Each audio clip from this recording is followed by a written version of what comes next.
Xiao Yan tersenyum pada Xiao Qi, dan kemudian dua sosok dengan cepat melewati hutan. Kekuatan jiwa-jiwa Kaisar Xiao Yan menyebar kemana-mana. Warcraft di kedalaman pegunungan iblis bukanlah sesuatu yang bisa dilawan oleh Kaisar Bintang 2. Untungnya, di bawah pencegahan jiwa-jiwa Kaisar Xiao Yan, Warcraft dengan kekuatan biasa telah menghindarinya. Kekuatan jiwa kerajaan jarang dicapai bahkan oleh Kaisar Perang Samsung biasa, jadi Warcraft yang tidak terlalu kuat tidak bisa menghindarinya. Mereka segera datang ke aliran gunung. Xiao Yan mengamatinya, dan sebuah gua dibuka di atas gunung, dan batu bulan ditekan di dinding gua, dan seluruh gua tiba-tiba menyala. Kamu juga lelah? Istirahat dulu. Kita harus bersiap sebelum berangkat ke Diwanzhou. Aku akan mencari jamu dulu. Xiao Yan berkata kepada Xiao Qi yang berdiri di samping dan melihat sekeliling gua. Dalam perjalanan, Xiao Yan menemukan beberapa nafas yang tidak lemah. Kekuatan mereka semua tentang Kaisar Samsung. Jika Anda ingin melintasi pegunungan, Anda tidak tahu seberapa kuat Warcraft yang akan Anda temui. Kesulitannya pasti tidak sedikit. Siapkan beberapa obat dan diperlukan. Begitu Xiao Yan berbalik, dia keluar dari gua. Xiao Qi juga duduk dan mengatur nafasnya di dalam gua. Apa yang terjadi hari ini begitu mendadak sehingga Xiao Qi masih sedikit tidak bisa diterima saat ini. Dia perlu memilah suasana hatinya. Kedalaman pegunungan Tianmo jelas tidak setenang kelihatannya. Khawatir tentang keselamatan Xiao Qi, Xiao Yan tidak berani meninggalkan punggungan gunung terlalu jauh. Dia hanya mengumpulkan beberapa tumbuhan di dekat punggungan gunung dan mengamati medannya, tetapi tidak ada yang terjadi. Berbahaya, hanya menemukan nafas yang kurang tenang. Segera, Xiao Yan kembali ke gua. Melihat Xiao Qi duduk di panci, Xiao Yan tersenyum dan duduk dengan hati-hati. Gua ini, Xiao Yan, masih tidak kecil, lebih dari cukup untuk menampung 2 orang. Xiao Yan mengeluarkan beberapa bahan obat yang sangat umum di pegunungan untuk menyiapkan obat penyembuh, dan akan mulai memurnikan ramuan. Dengan sedikit pemikiran di dalam hatinya, dia mulai menghubungi San Lao. San Tua, apakah ada resep yang lebih baik untuk penyembuhan? Berapa kali berturut-turut, tidak ada gerakan, Xiao Yan bertanya-tanya. San Tua masih perlu tidur. Suara San Lao terdengar di telinga Xiao Yan. Ingat aku sekarang? Bagaimana dengan gengsi saat aku menangis sebelumnya? Jangan ganggu aku. Yah, aku masih marah, sudah bertahun-tahun, dan sebenarnya pemarah. Xiao Yan buru-buru tertawa dan berkata, ini tidak mendesak sekarang. Tanpa ramuan penyembuh, aku khawatir aku tidak bisa keluar dari pegunungan ini. Kamu tidak ingin melihatku mati. San Lao tidak bergema. Xiao Yan mencibir di dalam hatinya, dan berkata pada dirinya sendiri, ya, ada Warcraft yang memblokir jalan di depan, dan iblis sedang berburu di belakang. Xiao Yan, sepertinya kamu akan jatuh di sini. Suara itu jatuh, dan sepotong perkamen yang sangat biasa jatuh di depan mata Xiao Yan. Oke, kamu tidak bisa membuatnya, manfaatkan saja, jangan ganggu aku lagi. Suara San Lao terdengar, dan tidak ada lagi kebisingan. Xiao Yan menggelengkan kepalanya tak berdaya, tersenyum pahit. Resep-resep yang diberikan oleh San Lao ini tidak tinggi, dan ramuan bermutu rendah biasanya tidak menarik dan lei. Tampaknya San Lao cukup bijaksana. Dengan lambaian gaun lengan Xiao Yan, sebuah tripod berbentuk obat yang berbentuk seperti nyala api muncul di depan Xiao Yan. Itu adalah tripod cemara yang diberikan kepada Xiao Yan oleh King Xuantian. Telapak tangan Xiao Yan melambai dengan lembut, dan setumpuk bahan obat muncul di depan Xiao Yan. Dia memilih bahan obat yang dibutuhkan oleh resep. Saat telapak tangan Xiao Yan dibalik, bahan obat dimasukkan ke dalam pot obat. Begitu jari-jarinya dipelintir, Chaos Nobility bergegas keluar dari telapak tangan Xiao Yan, menarik ekor panjang ke udara, dan kemudian naik ke pohon cemara. Teknik pengendalian tembakan Xiao Yan sangat terampil. Ditambah dengan Chaos Secret dan obat suci ini, obat mujarab jauh lebih baik dari yang dibayangkan Xiao Yan. tidak butuh banyak waktu untuk membuat obat mujarab ini. Hanya dalam beberapa puluh menit, Xiao Yan selesai memurnikan semua bahan obat dan bagian depannya ditutupi dengan botol batu giok putih.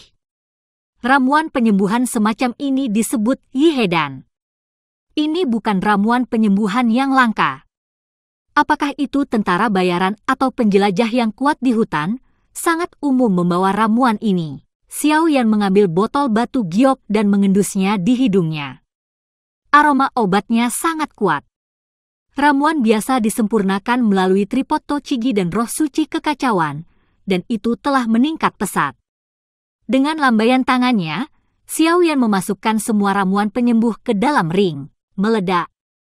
Xiao Yan telah mengumpulkan ramuan halus, dan baru saja akan menutup matanya sebentar untuk berlatih.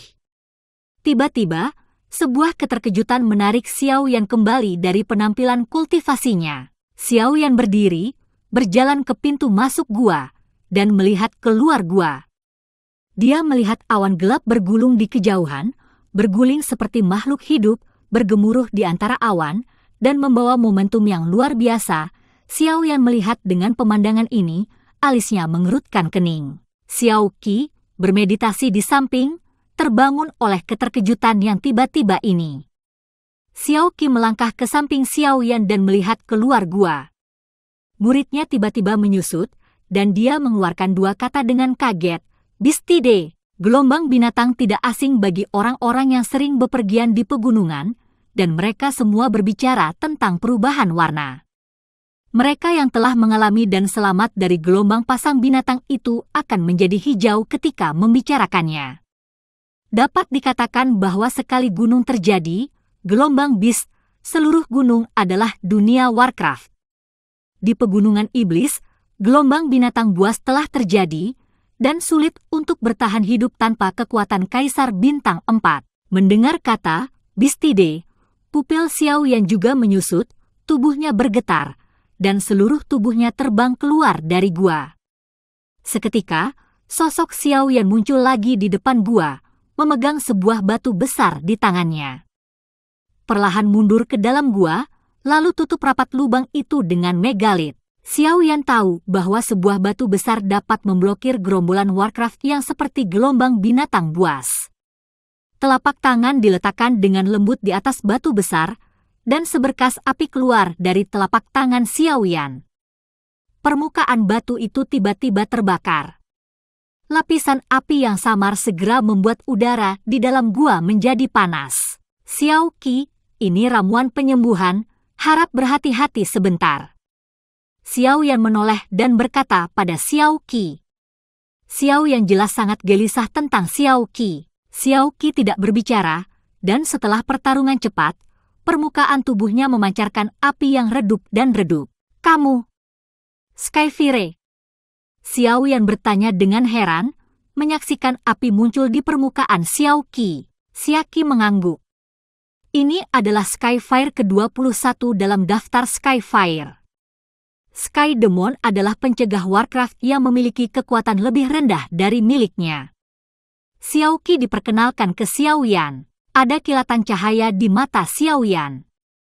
Dia tidak pernah berpikir bahwa Xiao Qi memiliki api langit. Saya tidak menyangka akan menghadapi bencana alam seperti itu setelah melarikan diri, dan keduanya sangat gugup di dalam gua, menunggu gelombang binatang itu berlalu. Ledakan. Dengan suara keras, jelas ada sesuatu yang menabrak batu besar itu. Saat ini di luar gua batu, seluruh World of Warcraft di Demon Mountain sepertinya telah dipukuli dengan darah ayam, tanpa alasan apapun, seperti gelombang kegelapan yang menyapu seluruh Demon Mountains. Kemanapun saya pergi, apakah itu aliran gunung dengan pepohonan lebat atau gua yang dalam dan sunyi, itu langsung berubah menjadi berantakan. Hanya gua tempat Xiao Yan berada yang memiliki sentuhan cahaya. Kota awan ajaib di sebelah Gunung Setan juga sedang disapu oleh Warcraft saat ini. Banyak orang kuat di kota awan ajaib melawan balik. Selama tidak lebih dari Warcraft bintang 3, mereka masih bisa melawan. Saat ini di kota Demon Clouds, ada beberapa orang berjubah hitam. Jika mereka berjalan di kota iblis dengan polos, Mereka tampaknya tidak memandang World of Warcraft yang luar biasa, dan dihadapkan dengan Warcraft yang menderu-deru, lengan baju melambai, Warcraft itu meledak menjadi kabut darah tepat di depan mereka. Masih belum ada bau dari anak itu. Apakah anak itu sudah menembus ke pegunungan iblis? Salah satu mata orang berjubah hitam sangat suram, dan berkata kepada orang berjubah hitam di sampingnya, "Jika anak itu benar-benar memasuki pegunungan iblis, aku khawatir itu akan mengancam nyawa saat menghadapi gelombang binatang buas semacam ini. Organisasi diatur kali ini untuk melihat orang hidup dan mati untuk melihat mayat. Mari kita tunggu gelombang binatang buas berlalu." Ada juga Warcraft of Warcraft bintang 5 di Demon Mountains, dan kita tidak sulit untuk berurusan dengan itu. Beberapa orang berjubah hitam mengangguk. Suara gemuruh di luar gua berlanjut, dan retakan di batu besar itu pecah secara terbuka. Kulit Xiao Yan menjadi berat. Sepertinya tidak akan bertahan lama. Bersiaplah untuk pertempuran. Xiao Yan menoleh dan berkata pada Xiao Qi di belakangnya. Xiao Qi mengangguk. Dia secara alami tahu teror gelombang binatang itu, dan matanya menjadi lebih bermartabat. Tangan kiri Xiao Yan memancarkan cahaya kuning, dan sebuah penggaris besar muncul di tangan Xiao Yan. Retakan di batu pecah dengan bunyi klik cepat seperti jaring laba-laba. Ledakan. Batu besar yang diblokir di pintu masuk akhirnya meledak. Batu besar itu meledak, semburan rasa berdarah tiba-tiba mengalir ke dalam gua. Sebuah Warcraft besar bersiul menggeram keras ke arah Xiao Yan, dan bergegas menuju gua dengan cepat. Xiao Yan tidak ragu. Tubuhnya berbalik, dan penguasa kuno di tangannya mengeluarkan jarak pengap di udara, dan dengan tegas membelahnya melawan Warcraft yang sedang bergegas, seperti pisau tajam. Mulut besar, darah mengalir deras, terbang mundur, dan langsung tercabik-cabik oleh Warcraft yang terbang. Begitu lubang dibuka, banyak Warcraft menemukan Xiao Yan dan Xiao Qi dan datang ke arah lubang. Penyebaran rasa berdarah, Xiao Yan berdiri dan bersiap untuk berkelahi. Xiao Qi tidak berhenti, dia terkejut, dan sebuah tombak muncul di tangan Xiao Qi. Xiao Qi tidak ragu-ragu, menari dengan tombak dan bergegas keluar, menusuk Warcraft yang datang dengan gila-gilaan, tanpa kelemahan. Setiap tembakan menusuk kepala Warcraft yang bergegas di depan, dan tiba-tiba membuat serangkaian teriakan dikeluarkan.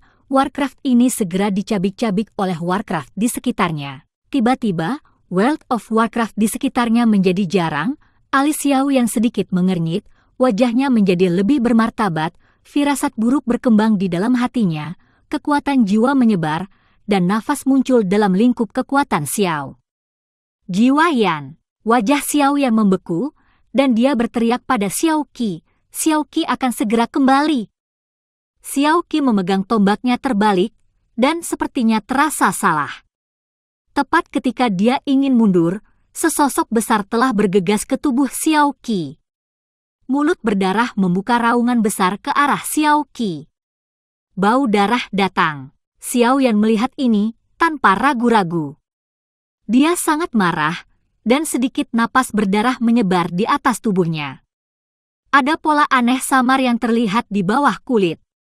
Napas Xiao Yan tiba-tiba meningkat pesat, dan petir di belakangnya dalam sekejap, sosok Xiao yang telah muncul di tubuh sosok besar itu, menghabiskan seluruh kekuatannya. Penguasa kuno Tianhuo menebas kepala Warcraft ini dengan parah, dan membuat suara benturan baja. Xiao Qi juga sangat fleksibel, dan tubuhnya dengan cepat melewati Warcraft besar ini. Ukuran Warcraft ini sangat besar, yaitu 3 kali lebih besar dari rata-rata Warcraft. Permukaan tubuhnya ditempeli lapisan pelindung seperti duri baja. Ditabrak oleh Xiao Yan tanpa meninggalkan bekas apapun di tubuhnya. Pukulan Xiao Yan tidak valid, dan tubuhnya segera meninggalkan tubuh Warcraft dan berkedip ke arah Xiao Qi. Warcraft ini bernama Steel Spike Monster, Warcraft bintang 4.